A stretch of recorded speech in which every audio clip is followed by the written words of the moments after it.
പരിപാടിയിൽ ഇയാൾ ഇവിടെ ഇരിക്കില്ല. എനിക്ക് അത്ര പറയാനുള്ളൂ.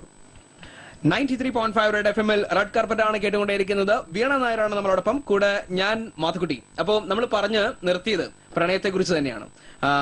ഫേസ്ബുക്കിൽ കണ്ടുമുട്ടിയ ആള്, ഒപ്പം പാട്ട് പാടുന്ന ഒരാള്, എന്താ പറയാ, കലാപരമായിട്ടുള്ള കുടുംബമുള്ള ഒരാള്, ഏറ്റവും കൂടുതൽ അയാളെ ആകർഷിച്ച കാര്യങ്ങൾ എന്തൊക്കെയായിരിക്കും? അയാളിൽ വീണ നായർ ഏറ്റവും കൂടുതൽ അട്രാക്റ്റീവ് ആവാനുള്ള ഒരു കാരണം എന്തൊക്കെയായിരിക്കും? എന്നെ പൂർണ്ണ വിശ്വാസമാണ്, അതാണ് മെയിനായിട്ടും.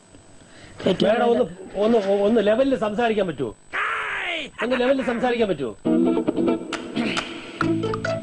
എനിക്ക് ഇത്ര ലെവലിൽ സംസാരിക്കാൻ പറ്റും. എനിക്ക് ഇത് കൂടുതൽ എനിക്ക് ലെവലിൽ സംസാരിക്കാൻ അറിയില്ല. ഒരു സാധാരണ മനുഷ്യൻ സംസാരിക്കുന്ന പോലെയല്ല സംസാരിക്കുന്നത്. ഞാൻ ആദ്യമായിട്ടാണ് ചെടിയിൽ ചേർന്നത്. സ്ഥിരമായിട്ട് ഡബ് ചെയ്യുന്ന ആളാണ് ഞാൻ. എനിക്കറിയാം ഒരുപാട് ലെവലിന്റെ കാര്യമൊക്കെ ഒരുപാട്. പലയിടത്തും പല ടെക്നീഷ്യന്മാരാണ്. എല്ലാ ടെക്നീഷ്യന്മാരും ഒരേപോലെ അളക്കരുത്.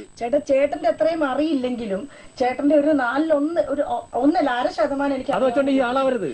എവിടെ ചെന്നാലും ഇത്രയും ആൾക്കാരെ ഒരു ഹീറോ കളിക്കരുത്, മനസ്സിലായില്ലേ?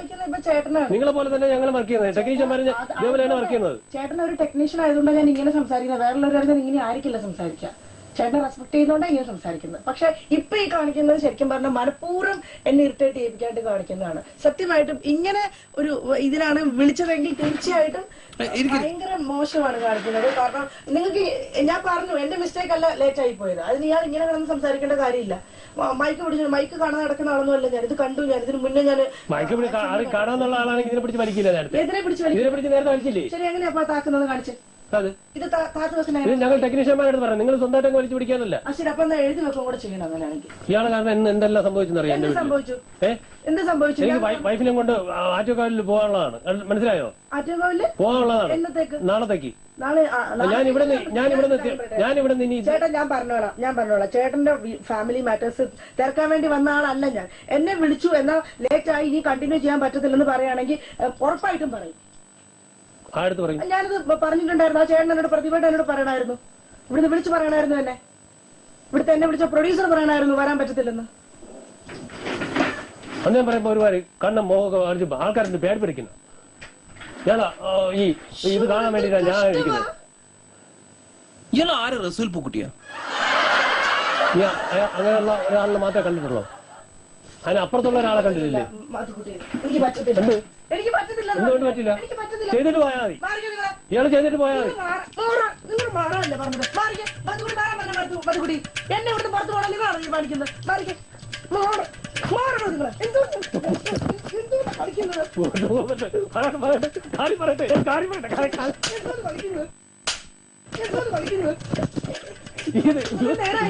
വിളിപ്പാല പറഞ്ഞു.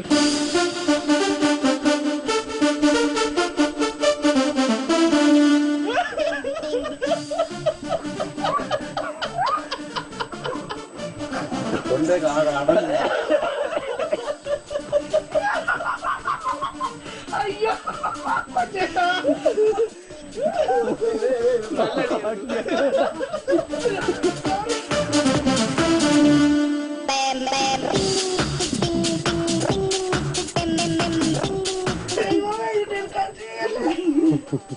എന്റെ വീട്ടുകാർ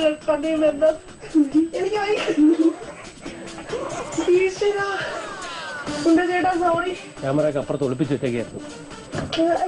ഇത് നോക്കി കാണാൻ പറ്റില്ല, തുണിയിട്ടേ കാണാൻ പറ്റില്ല, ഇത് കാണാൻ പറ്റില്ല, ഇവിടെ നോക്കി കാണാൻ പറ്റില്ല.